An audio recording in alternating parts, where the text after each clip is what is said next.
Trzeci sezon Miłość Śmierci Roboty wylądował na Netflixie. Jeśli mieliście okazję zobaczyć, to jednym z najciekawszych odcinków jest bez wątpienia Jibaro, stworzony przez Alberto Mielgo, hiszpańskiego animatora, któremu zawdzięczamy odcinek The Witness z pierwszego sezonu serialu. Ale pan Mielgo miał też duży wpływ na końcowy wygląd Spider-Man uniwersum. Jednak Jibaro zdaje się być zupełnie nowym poziomem grafiki CG, jak i animacji. Dzięki sprytnym zabiegom Alberto stworzył dzieło zupełnie niepodobne do niczego innego. Pozostaje pytanie, jak on to zrobił. W tym filmie, bazując na mojej wiedzy, spróbuję odczarować animację Alberto Mielgo. Jeśli chcesz pozostać w sferze magii kina, nie oglądaj tego filmu dalej. Po tym materiale na Jibaro będziesz patrzył już zupełnie inaczej. Ja nazywam się Krzysztof Energik-Micielski i zapraszam do filmu Jak powstawał Jibaro. Rewelacyjna animacja autorstwa Alberto Mielgo. Film zaczyna się świetnymi ujęciami lasu. Pierwsze, co wrzuca się na myśl, to to, że to zdjęcia, albo piekielnie dobra grafika 3D. Okazuje się, że nie. W statycznych scenach Alberto używał płaskich, malowanych obrazów z niewielkimi elementami ruchomymi. Zerknijmy na pierwszą scenę. W tle mamy namalowany obraz 2D. Można to poznać po tym, że podczas powolnego zbliżania się kamery tło pozostaje stałe. Aby zachować wrażenie przestrzeni 3D, dodano bliskie tło składające się z trawy. Zastosowano tutaj oszukany depth of field, po prostu dodając blur na pierwszy plan. Umieszczając warstwę z rozmazaną trawą bliżej kamery, podczas jej ruchu ma się wrażenie, że scena jest bogata w detale, a to dosłownie 2 bitmapy plus niewielkie efekty cząsteczkowe. Choć trzeba przyznać, że wrażenie jest piorunujące. W innej scenie połączono warstwę nieruchomą z elementami ruchomymi tła, jak drzewa i woda. Czy ruchome elementy to CG? Tutaj niestety jest mi ciężko to określić, ale wykorzystanie na przykład te sceny ze stoka i wrzucenie jej w tło będzie niezauważalne zupełnie dla nikogo. Zwłaszcza, że ta scena trwa ze 2 sekundy, a późniejsza część filmu pokaże, że Alberto korzystał z tej metody, więc możemy założyć, że tak, woda w tle to film. Dalej mamy imponującą scenę, gdy rycerze jadą przez las. Realizm poraża. Czy las jest grafiką 3D? I tak i nie.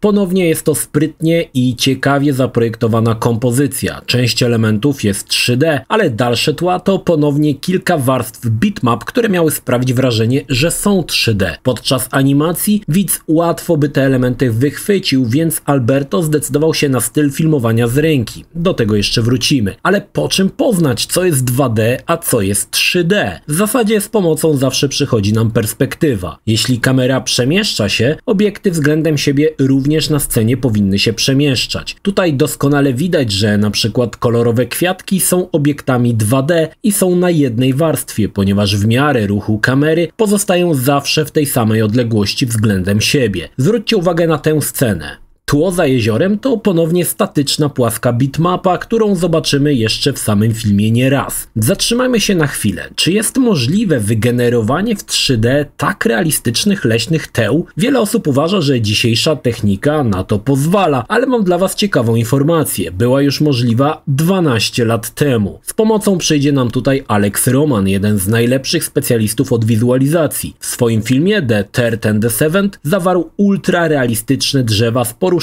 na wietrze liśćmi. Jednak tutaj byłoby to bez sensu. Alberto łączył elementy 3D tam, gdzie były one nieodzowne, czyli tam, gdzie powinny się ruszać, a tam, gdzie elementy były statyczne, te były zazwyczaj malowane. Dzięki mądrze przemyślanej kompozycji mamy wrażenie, że całość to ultra realistyczna grafika 3D, ale to tylko dobrze rozłożone warstwy na kompozycji. W Jibaro bardzo często zamiast tworzyć obiekty, artyści po prostu je malowali. Jak tutaj. Drzewo, do którego przywiązuje rycerz konia, jest namalowane. Tło to ponownie bitmapa, a niewielkie krzaki poruszane przez konie to już 3D. To właśnie przykład sprytnej kompozycji, która oszuka w sumie każdego. W części scen, gdzie mamy te kolorowe kwiatki, były one obiektami 2D nałożonymi na kompozycję 3D. Ponieważ są one zasłaniane przez niektóre obiekty trójwymiarowe, to pozwala przypuszczać niemal ze 100% pewnością, że sceny 3D były renderowane warstwami. Następnie warstwy były układane w kompozycję w postprodukcji. I nie jest to nic dziwnego. Większość filmów CG tak powstaje. Osobno tło, osobno osobno postacie. Łatwiej wtedy nad tym wszystkim zapanować. Rendering postaci to klasa sama w sobie, ale na uwagę zasługuje animacja. Wydawałoby się, że wykorzystano motion capture w scenach tańca syreny, ale okazuje się, że nie. Jeśli prześledzimy pracę Alberto, zauważymy, że jest on tradycyjnym animatorem i do tego piekielnie dobrym, który potrafi takie rzeczy animować z ręki. Jednakże animacja tańca jest jedną z najtrudniejszych do okiełznania i tutaj animacja z ręki jest absolutnie niemożliwa. Ruchy syreny odegrała Megan Goldstein, jednak twórcy nie zdecydowali się na bezpośrednie zgranie ruchów postaci, a metodę rotoskopingu. Zresztą sam Alberto przyznaje o tym w wywiadzie i to jest absolutnie imponujące. Na czym to polega? Mając zgrany film z ruchem aktora, animatorzy klatka po klatce ręcznie ustawiali szkielet renderowanej postaci tak, aby pasował do filmu. Podejrzewam, że w tym przypadku zastosowano 4 lub więcej rzutów kamer, aby zgrać tancerkę z różnych kątów. Technika rotoskopingu jest dość stara. W grach np. Eric Chahi wykorzystał ją już w intrze do Another World. Pytanie, po co? Po co stosować rotoskoping, skoro można było użyć motion capture łatwiej i na pewno taniej? Mam wrażenie, że chodzi o niedoskonałość. Grafika 3D ma tą wadę, że jest zbyt doskonała, zbyt gładka, dlatego realizm w animacji to rzecz, którą bardzo ciężko osiągnąć.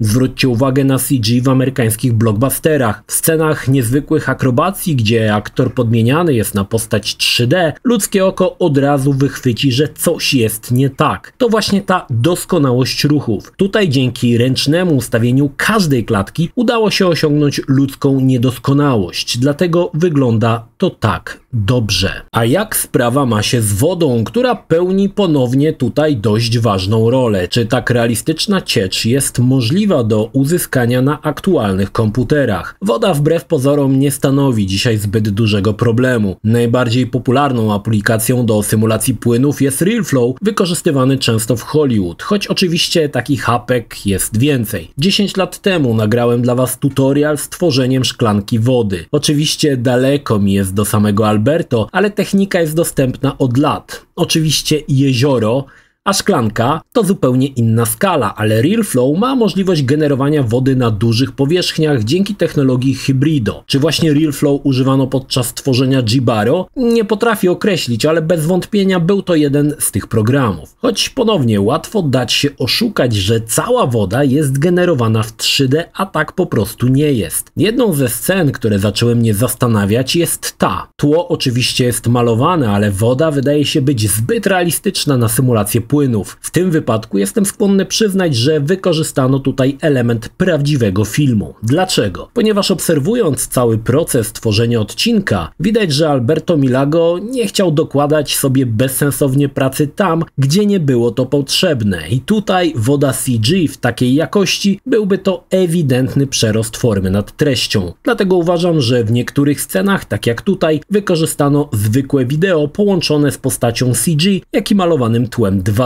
Ponieważ woda jest na pierwszym planie, nasz mózg łatwiej przyjmuje, że całość jest wykonana w pełnym 3D. Mam niemal 100% pewność, że wiele scen, w których występuje strumień, zostało w ten sposób stworzonych. Również scena wspinania się na wodospad to połączenie prawdziwych zdjęć z grafiką 3D. Wykonanie tego typu animacji wody byłoby bardzo trudne i niezwykle kosztowne i patrząc na całość pracy, nie miałoby to sensu. Zwróćcie uwagę na ciekawą rzecz. Gdyby woda była w 3D, warto by dodać ją spadającą na rycerza. Byłaby to efektowna scena, ale tutaj z tego zrezygnowano. Umieszczono bohatera w miejscach, gdzie nie ma interakcji z wodą. Owszem, w innych scenach łączono technikę prawdziwych zdjęć z symulacją płynów. Pytanie, czy mam jakieś podstawy, aby tak sądzić?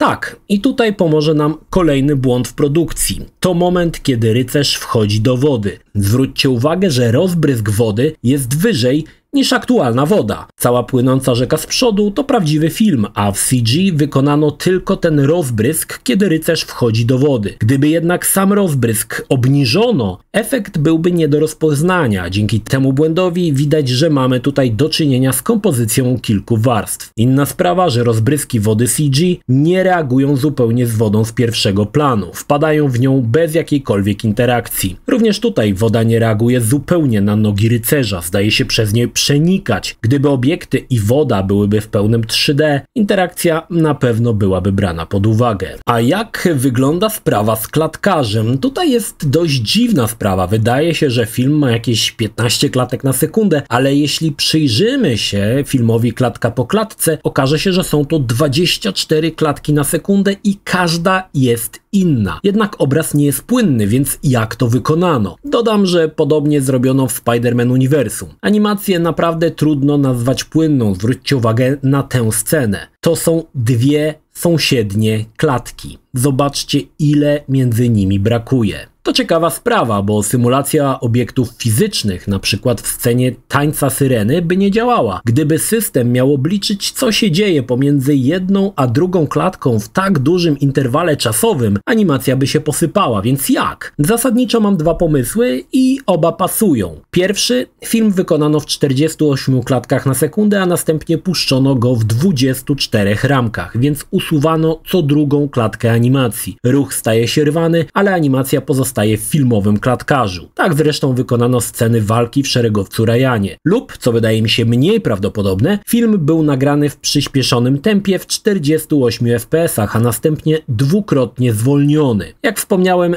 ten pomysł wydaje mi się mniej pasować, ale też jest możliwy. Aby zamaskować niedoskonałości obrazu, Alberto w swoich filmach korzysta z połączenia kilku technik. Filmowe ziarno, rwane cięcia, częste gubienie ostrości i drżąca kamera. Te elementy doskonale maskują, że film składa się z bitmap, jaki maskuje niedoskonałości obrazu 3D. To bardzo sprytna technika, która dodaje niesamowicie filmowe doświadczenie. Oglądając Jibaro, ciężko zogniskować wzrok na jakimś konkrecie. Jeśli scena jest spokojna, to cięcie jest na tyle szybkie, abyśmy nie wychwycili, czy to jest 3D, czy nie. Przy scenach szybkich, drżąca kamera, gubienie ostrości obrazu nie pozwala również skupić się na jakimś konkretnym obiekcie na dłużej. Nasz mózg dodaje po prostu brakujące informacje. To bardzo sprytna i potężna technika, choć przy dłuższych metrażach może być męcząca dla widza. Jibaro to idealne połączenie grafiki 3D i malowanej 2D. Wszystko razem sprawia, że mamy do czynienia z animacją o jakości